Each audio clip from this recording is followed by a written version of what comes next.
Hello नमस्कार दोस्तों, modern history की क्वेश्चन आंसर सीरीज में एक बार फिर से आपका स्वागत है। भारत के आधुनिक इतिहास और अंतर्राष्ट्रीय इतिहास को हम लोग अपने क्वेश्चन आंसर के आधार पर आपको समझाएंगे, आपको बताएंगे और उनके साथ साथ पूरी डिटेल भी आपको साझा कर रहे हैं हम लोग प्रत्येक वीडियो के अंदर। आज ये हमारी तीसरी क्लास है आधुनिक इतिहास की। इनमें सबसे पहला क्वेश्चन है हमारा कि सिख राज्य का अंतिम राजा कौन था, ये करके क्वेश्चन पूछा हुआ है। तो क्या खड़क सिंह था, शेर सिंह था, नवनिहाल सिंह था या दलीप सिंह था? तो सिख साम्राज्य का अंतिम शासक था जो या फिर राजा था वो दलीप सिंह था। 1843 में दलीप सिंह गद्दी पर बैठा और 1849 के अंदर 1849 के अंदर जो सेकंड आंग्ल सिख युद्ध हुआ था उसके अंदर पराजित कर दिया गया था सिखों को अंग्रेजों के द्वारा और पंजाब पर अधिकार कर लिया गया था अंग्रेजों के द्वारा। और दलीप सिंह को पेंशन दे दी गई थी, पेंशन देकर इनको इंग्लैंड भेज दिया गया था। उसके बाद ये अपना जीवन इन्होंने इंग्लैंड के अंदर भी और फ्रांस के अंदर भी बिताया है। और फ्रांस की जो राजधानी है पेरिस, पेरिस में 1893 के अंदर इनका देहांत हो गया था, ये करके भी क्वेश्चन आ जाता है। तो ये है इसका सही आंसर, दलीप सिंह अंतिम एक राजा था सिखों का। अगला क्वेश्चन है हमारा ब्रिटिश जनरल जिसने हैदर अली को पोर्टा नोवा के युद्ध में पराजित किया था। अब ये पोर्टो नोवा का युद्ध किससे संबंधित है? जो हमारा आंग्ल मैसूर युद्ध था सेकंड नंबर का, आंग्ल मैसूर युद्ध के टाइम पर। और ये घटना है हमारी 1781 की। 1781 में पोर्टो नोवा का युद्ध हुआ था, हैदर अली को पराजित कर दिया गया था। इनमें से किस ब्रिटिश के शासक के द्वारा पराजित किया गया था? क्या कैप्टन पॉपहेम के द्वारा, सर आयरकुट के, सर हेक्टर मुंडो के द्वारा या जनरल गोडार्ड्स के द्वारा? तो यहाँ पर सही आंसर है सर आयरकुट के द्वारा। सर आयरकुट के द्वारा किसको पराजित किया गया था? हैदर अली को पोर्टो नोवा के युद्ध के अंदर। हैदर अली एक स्वतंत्र राजा हुआ करता था मैसूर का, ये भी करके क्वेश्चन आ जाता है कि मैसूर का जो प्रथम स्वतंत्र राजा था वो हैदर अली था। और हैदर अली का लड़का जो था वो टीपू सुल्तान रहे। टीपू सुल्तान हैदर अली का लड़का था। और आंग्ल मैसूर युद्ध कितने हुए हैं? तो 4 आंग्ल और मैसूर युद्ध हुए हमारे, आंग्ल मैसूर युद्ध, जिनमें से प्रथम आंग्ल मैसूर युद्ध के अंदर हैदर अली ने अंग्रेजों को पराजित कर दिया गया था पूरी तरीके से। अगला क्वेश्चन है, अंग्रेजों ने श्रीरंगपट्टनम की संधि किसके साथ की थी? तो श्रीरंगपट्टनम की संधि की गई थी टीपू सुल्तान के साथ में। और ये टीपू सुल्तान के साथ में किस अंग्रेज शासक के द्वारा की गई थी? तो कॉर्नवालिस के द्वारा की गई थी। ये भी क्वेश्चन आ जाता है एग्जाम में कि जो श्रीरंगपट्टनम की संधि थी वो किन किन के बीच हुई थी? टीपू सुल्तान और कॉर्नवालिस के बीच में हुई है। और ये संधि कब हुई थी? ये भी क्वेश्चन आ जाता है एग्जाम में। तो ये 1792 में संधि हुई थी। 1790 से लेकर 1792 तक जो युद्ध हुआ था वो तीसरा आंग्ल मैसूर युद्ध हुआ था। और इसी युद्ध के टाइम पर मतलब टीपू सुल्तान पराजित हो गए थे और इनके साथ में एक संधि की गई थी, श्रीरंगपट्टनम की संधि। ये संधि इतनी हानिकारक रही है टीपू सुल्तान के लिए क्योंकि इसमें से पूरे मैसूर राज्य का जो आधा भाग था वो अंग्रेजों को देना पड़ा, अंग्रेजों को दे दिया गया था। और उस टाइम पर 3 करोड़ रुपए का जुर्माना लगाया गया था किसके ऊपर? टीपू सुल्तान के ऊपर। और इनके बच्चों को भी गिरफ्तार कर लिया गया था, इनके जो एक बच्चे थे इनको भी गिरफ्तार कर लिया गया था। और ये कहा गया था कि जब तक ये पैसा पूरा नहीं होगा तब तक आपके बच्चों को हम लोग अपने कैद में रखेंगे। इस प्रकार से ये श्रीरंगपट्टनम की संधि इतिहास की एक प्रसिद्ध बड़ी महत्वपूर्ण संधि है। अगला क्वेश्चन है, निम्न कथनों में से कौन सा सही नहीं है? ये करके क्वेश्चन है। तो इतिहास की हमें संपूर्ण जानकारी होनी चाहिए और अगर हम लोग एक अच्छा कंपटीशन का पेपर निकालना चाहते हैं जिसके अंदर एक आधुनिक इतिहास अपनी ज्यादा भूमिका निभाता है तो हमारी इन क्लासेस को कंटिन्यू देखते रहिए। अली मर्दान खान ने बंगाल में राजस्व कृषि पद्धति प्रारंभ की थी, क्या ये सही नहीं है? आगे हम लोग डिस्कस करेंगे, पहले कुछ ऑप्शन और छांट लेते हैं। महाराजा रणजीत सिंह ने लाहौर में तोपों के निर्माण के लिए अत्याधुनिक ढलाई खाने स्थापित की थी, सही है। आमेर में सवाई जयसिंह ने यूक्लिड के रेखागणित के तत्वों का संस्कृत में अनुवाद किया था, जी बिल्कुल सही है। मैसूर में टीपू सुल्तान ने श्रृंगेरी मंदिर में देवी शारदा की मूर्ति के लिए कुछ धन दिया था, ये भी सही है। इसीलिए हम लोग टीपू सुल्तान को एक कहते हैं धर्मनिरपेक्ष राजा भी कहते हैं, सेकुलर किंग भी कहा जाता है टीपू सुल्तान को उस टाइम का। तो ये तीनों जब ऑप्शन सही है तो यहाँ पर अली मर्दान खान ने बंगाल में राजस्व व्यवस्था की शुरुआत ना करी थी तो किसने करी थी? तो वो करी गई थी मुर्शिद कुली खां के द्वारा। मुर्शिद कुली खां, इनके द्वारा बंगाल में राजस्व कृषि पद्धति प्रारंभ की गई थी। अगला क्वेश्चन है, निम्नलिखित में से कौन सा युग्म सुमेलित नहीं है?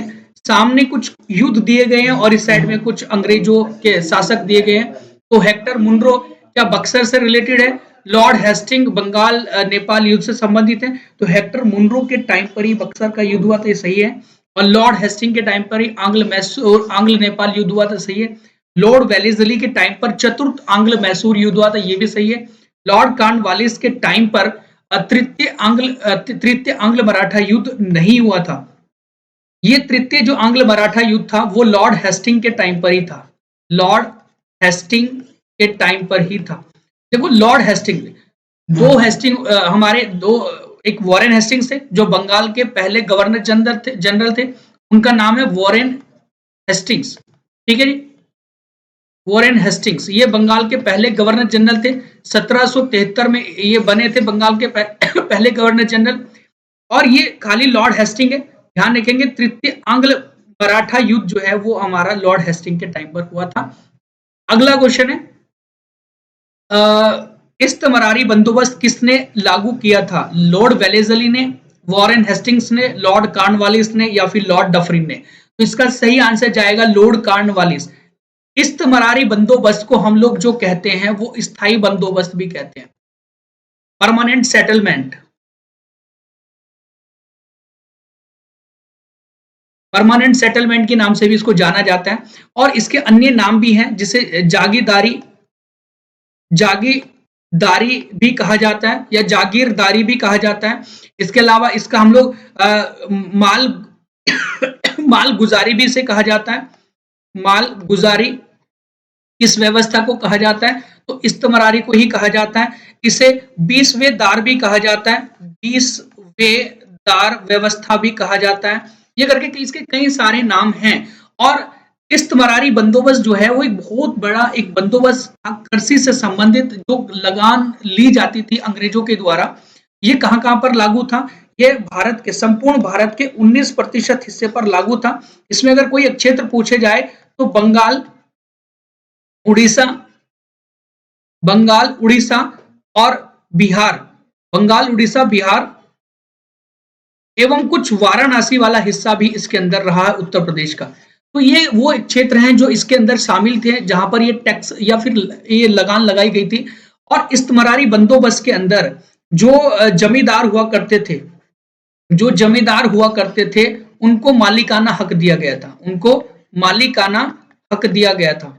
अब ये क्या है? मतलब इसमें किसानों से जो वसूला जाता था पैसा, पूरी जो भी कृषि का, वो जमींदार वसूलते थे। और उस जमींदार वही जो थे वो अंग्रेजों से संपर्क रखते थे, तो अंग्रेजों को इसका कुछ परसेंटेज देते थे। अब ये करके क्वेश्चन भी आ जाता है कि कितना भाग वो अंग्रेजों को देते थे? तो कुल लगान का 10/11 भाग, 10/11 भाग वो किसको देते थे? अंग्रेजों को देते थे। और अपने पास कितना रखते थे? तो 1/1 जो 11 का हिस्सा हुआ करता था वो अपने पास रखा करते थे जो जमींदार हुआ करते थे। तो एक इनकी लगान का जो एक दर होती है, ये भी पूछ ली जाती है एग्जाम में।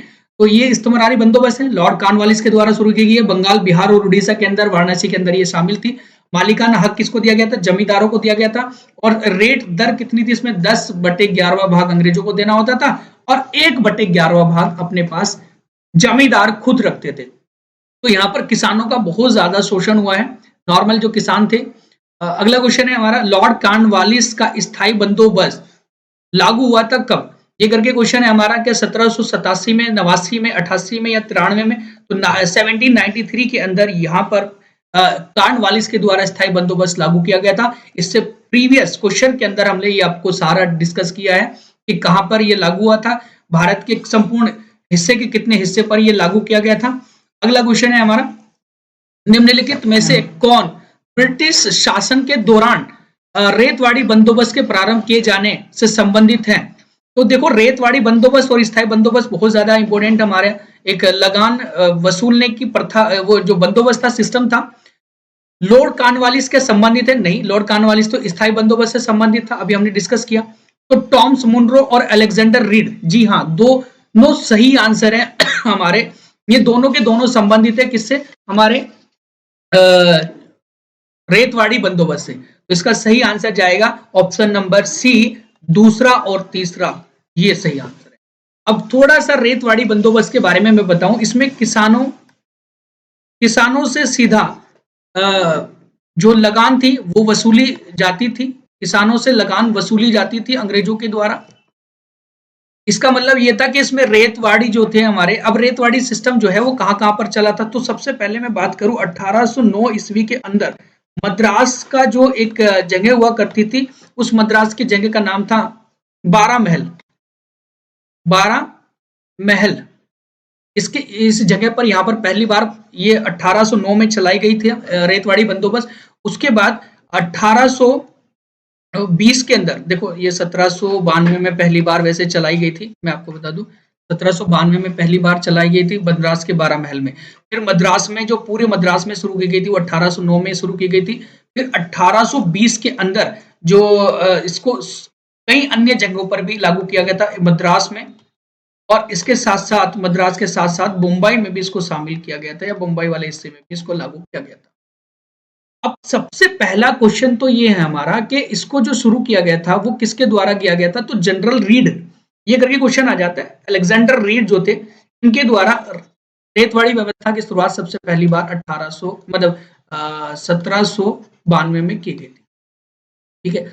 उसके बाद टॉमस मुनरो ने प्रयत्न किया 1809 में और 1820 में इसको लेकर गए। ये हमारा रेतवाड़ी से संबंधित एक क्वेश्चन और है हमारा जो एग्जाम में आ जाता है रेतवाड़ी से संबंधित, ये भारत के कितने प्रतिशत हिस्से पर ये एक रेतवाड़ी व्यवस्था शुरू की गई थी या फिर चलाई गई थी, तो 51% हिस्से, ये करके क्वेश्चन। अगला क्वेश्चन है, अंग्रेजों ने रेतवाड़ी व्यवस्था कहां लागू की थी, तो ये आंसर आपका जाएगा, अभी हम लोगों ने डिस्कस किया था मद्रास और मुंबई प्रेसिडेंसी में। अगला क्वेश्चन है, रेतवाड़ी बंदोबस्त के संदर्भ में निम्नलिखित कथनों पर विचार कीजिएगा। ये तीनों क्वेश्चन रेतवाड़ी से संबंधित है। किसानों द्वारा लगान सीधे सरकार को दिया जाता था, जी सही है।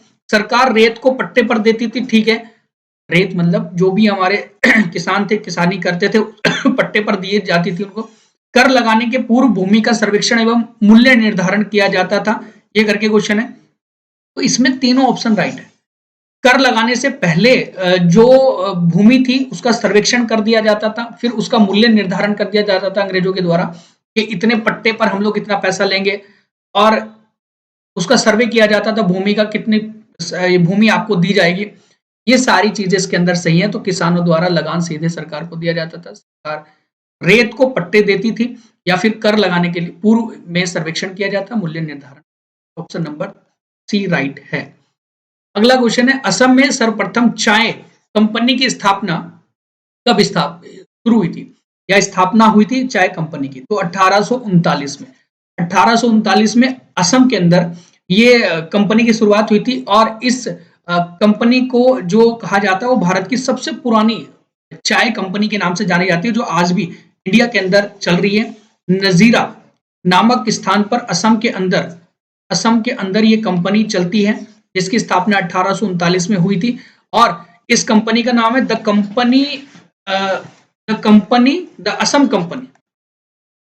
असम कंपनी।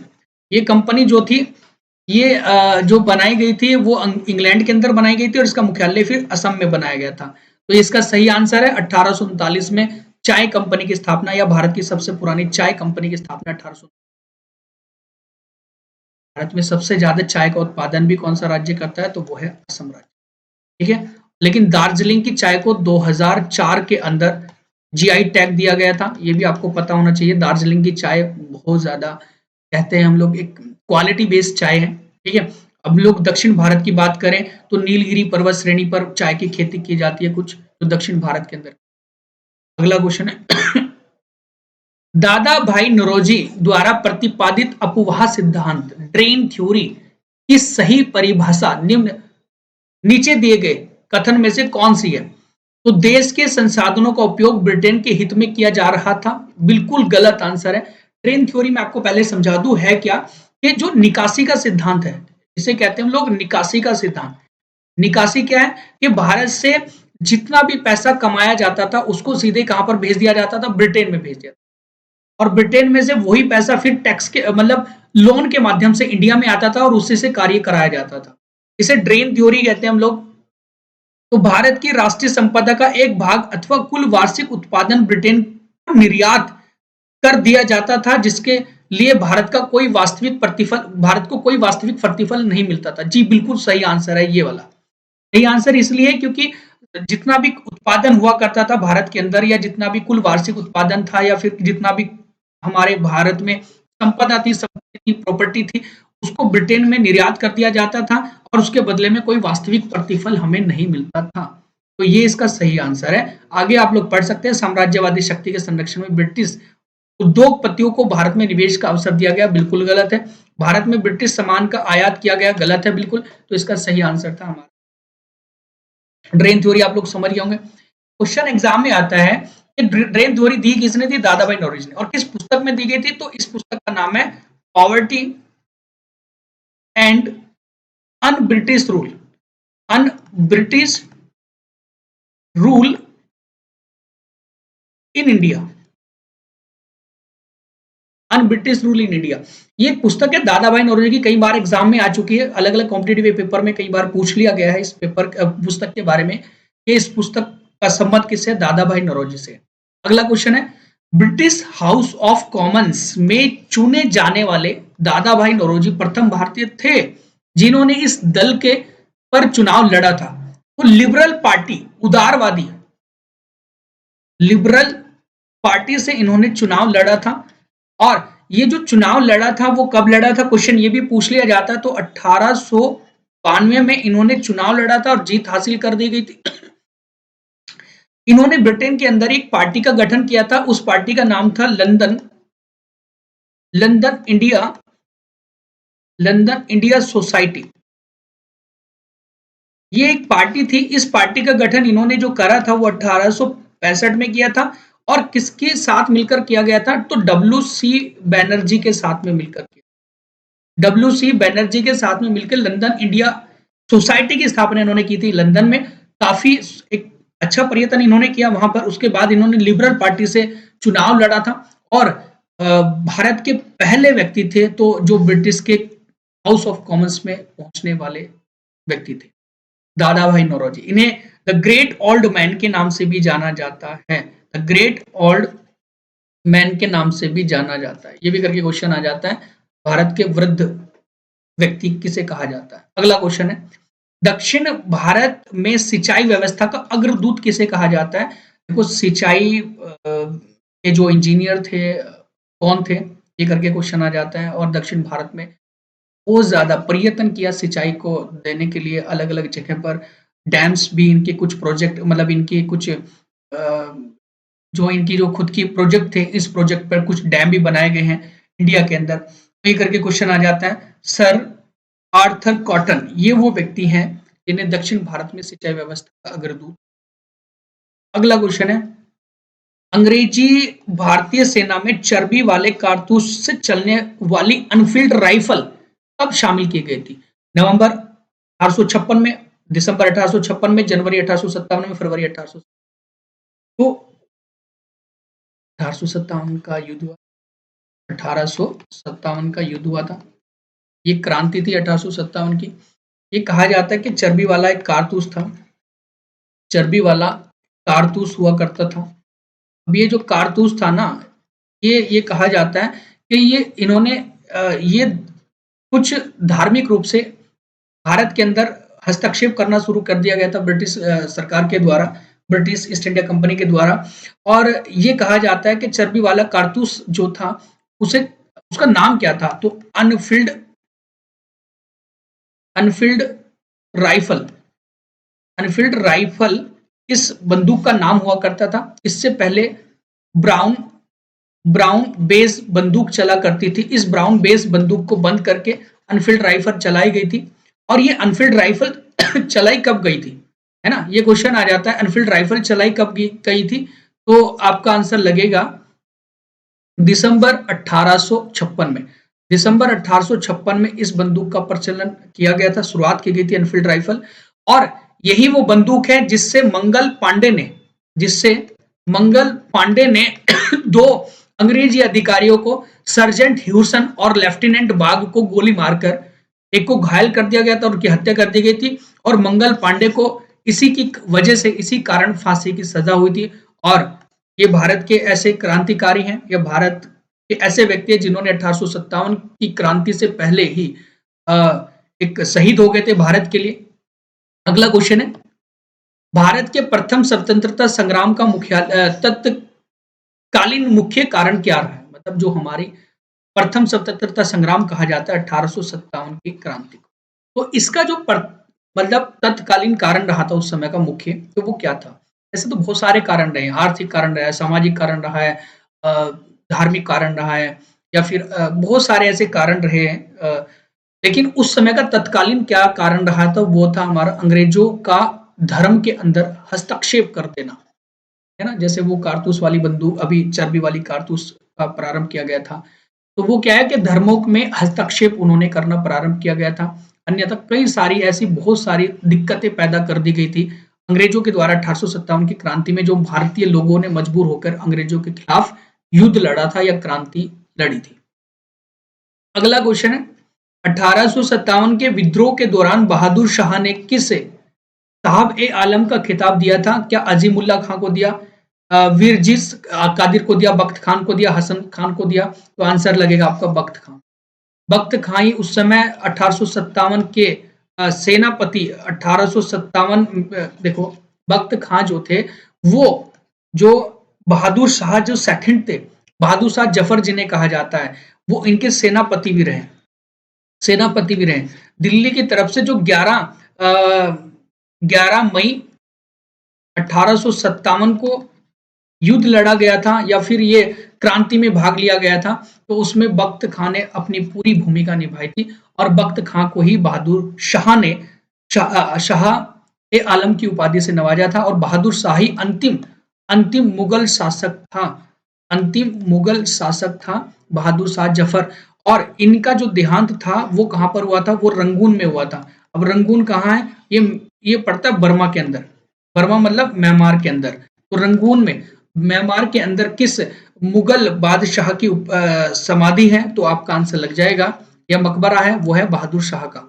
बख्त खां इसके सेनापति थे, इन्होंने इनको मतलब बख्त खान को साहब ए आलम की उपाधि दी थी। अगला क्वेश्चन है, महारानी लक्ष्मीबाई की समाधि कहां पर है? तो ये आंसर है आपका, क्या मंडला में, मांडू में है, जबलपुर में है, या फिर ग्वालियर में? तो ग्वालियर इसका सही आंसर है।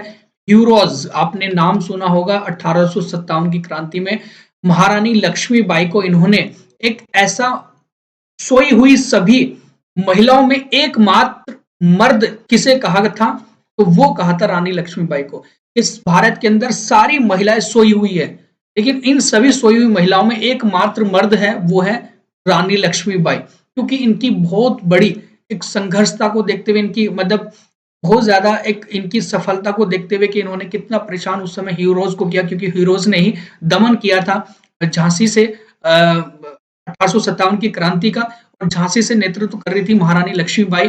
और महारानी लक्ष्मीबाई का जो मूल नाम था मणिकर्णिका था, ये करके क्वेश्चन आ जाता है। और इसके अलावा इनके जो हस्बैंड थे, इनका नाम पूछ लिया जाता था, जाता है एग्जाम में, तो गंगाधर राव इनके हस्बैंड थे, जिनका देहांत हो गया था, और इन्होंने एक बच्चा गोद लिया था, और बच्चा गोद लेने से एक मना किया गया था ब्रिटिश गवर्नमेंट के द्वारा। एक ऐसी पॉलिसी चलाई गई थी जिसका नाम था डॉक्ट्रिन ऑफ लैप्स, राज्य हड़प नीति।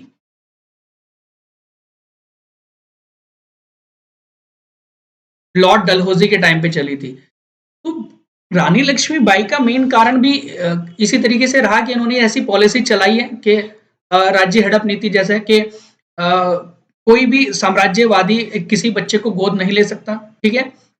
तो यहाँ पर ग्वालियर जो आज मध्य प्रदेश के अंदर है, वहां पर इनकी समाधि है महारानी लक्ष्मीबाई की। अगला क्वेश्चन है, 1857 के संघर्ष में भाग लेने वाले सिपाहियों में सर्वाधिक संख्या कहाँ की, कौन से स्थान से थी? क्या बंगाल से थी, अवध से थी, बिहार से थी, या राजस्थान से? तो सही आंसर लगेगा आपका बिहार। बिहार मतलब सॉरी, अवध से। अवध में सर्वाधिक जनसंख्या थी या सर्वाधिक सिपाहियों की संख्या थी 1857 की क्रांति में। और यहां पर बेगम हजरत महल ने, बेगम हजरत महल ने नेतृत्व किया था 1857 की क्रांति का? ये भी क्वेश्चन है। अगला क्वेश्चन सुमेलित कीजिएगा, कुछ यहाँ पर नायक दिए गए हैं और दूसरी साइड में उनके कार्य क्षेत्र दिए गए हैं 1870। यहाँ पर बख्त खां है, बख्त खां जो थे वो दिल्ली की तरफ से हैं। मौलवी अहमदुल्ला शाह वो थे यहाँ पर अवध से, हम लोग इनको लगाएंगे क्योंकि इन्होंने अवध में भी अपना योगदान दिया है। उसके बाद कुंवर सिंह जो है वो कुंवर सिंह जो थे यहाँ पर कुंवर सिंह, राजा कुंवर सिंह बिहार से थे और बिहार का जो एक स्थान है यहाँ पर आ रहा है, ठीक है। नाना साहब कानपुर से थे उत्तर प्रदेश में, तो इसका सही आंसर जाएगा हमारा बख्त खां दिल्ली हमारा है। उसके बाद मौलवी अहमदुल्ला शाह अवध हो गया, बी का फर्स्ट है, सी ऑप्शन राइट है इसका ना, सी ऑप्शन का राइट है, इसका सही आंसर है। तो इसको मिलान करने के भी करके क्वेश्चन आ जाते हैं एग्जाम में, ये बड़ा महत्वपूर्ण क्वेश्चन था। 1857 की क्रांति से संबंधित कुछ नायक और उनके कुछ कार्य क्षेत्र जो। अगला क्वेश्चन है हमारा, आनंद मठ उपन्यास की कथा वस्तु आधारित है, किसके ऊपर है? तो ये है सन्यासी विद्रोह पर। सन्यासी विद्रोह चला कब था? ये था 1763 में प्रारंभ हुआ था और 1800 ईस्वी तक रहा था। ये इतिहास में वर्णन है सन्यासी विद्रोह। शंकराचार्य, आपने नाम सुना होगा, शंकराचार्य, शंकराचार्य सॉरी शंकराचार्य जो थे, इनके जो अनुयायी थे गिरि संप्रदाय, सुना होगा आपने गिरि संप्रदाय। तो इस गिरि संप्रदाय के ही ये क्योंकि इनको कुछ यात्रा, तीर्थ यात्रा करने से रोका जा रहा था, तो तब जाकर इन सन्यासियों ने एक विद्रोह छेड़ा था और उसी को कहा जाता है सन्यासी विद्रोह, ठीक है। और ये सन्यासी विद्रोह कब तक चला? 1763 से लेकर 1800 ईस्वी तक। अब ये आनंद मठ के जो एक लेखक हैं वो कौन है? बंकिम बंकिम चंद्र चटर्जी, ठीक है। बंकिम चंद्र चटर्जी आनंद मठ के जो है वो एक उपन्यासकार है और इसी के अंदर आनंद मठ के अंदर भारत के एक राष्ट्रीय गीत का भी वर्णन है, इसका नाम है वंदे मातरम।